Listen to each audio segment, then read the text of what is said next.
Je fais de l'équitation depuis que je suis toute petite, donc c'est vraiment un sport et un animal que je côtoie depuis que je suis toute gamine. J'ai appris le 27 février 2020, suite à un accident banal et des complications pendant 2 ans et demi, qu'il fallait m'amputer à mi-tibia pour que je puisse remarcher. Moi, le deal, c'était que je marchais avant l'accident, il fallait que je remarche après. Et je regarde le chirurgien et je lui dis ok, d'accord pour l'amputation, mais je ferai les Jeux paralympiques à cheval et je vais les gagner.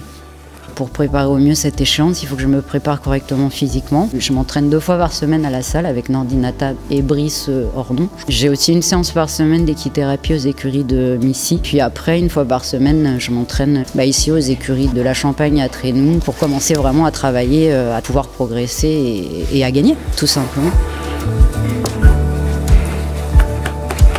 Lui, il ressent le fait que j'ai une jambe en moins. Il y a quelque chose qui se passe par rapport à mon handicap et on s'entend bien et du coup il fait attention. Il fait vraiment attention à... Je pense pas qu'il se comporte avec moi comme avec tout le monde et il est surtout très patient parce qu'au début, je recommence à mettre à cheval donc il y a forcément des erreurs et avec son cœur énorme il me pardonne absolument tout. Il est vraiment très patient. Au final la star c'est lui. C'est lui qui va danser avec moi, c'est lui qui va me faire danser. Ça justement c'est plus avec lui, ouais. Tu commences à comprendre comment il fonctionne ou forcément... Tout est vraiment mis en place par ma coach pour que je puisse retrouver mes sensations avant l'opération, ce qui est vraiment utile de continuer le travail après mon opération, après mon amputation. Et je suis vraiment déterminée à gagner.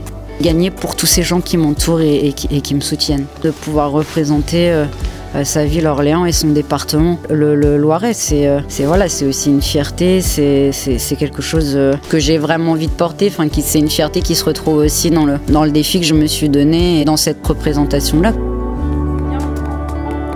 J'ai jamais autant vécu de belles choses et de façon aussi forte depuis mon accident. J'ai appris beaucoup de choses. J'ai été projetée dans le milieu du handicap en fauteuil roulant, donc j'ai vu aussi les problèmes d'accessibilité en fauteuil roulant, les problèmes d'autonomie. J'ai la chance d'avoir une famille aussi qui me soutient à 400%. Ma mère, c'est mon pilier, c'est ma force. Je leur dois énormément. Pardon. Donc ça, il va falloir vraiment bosser après. Transition, je commence vraiment à bien trouver les points de repère.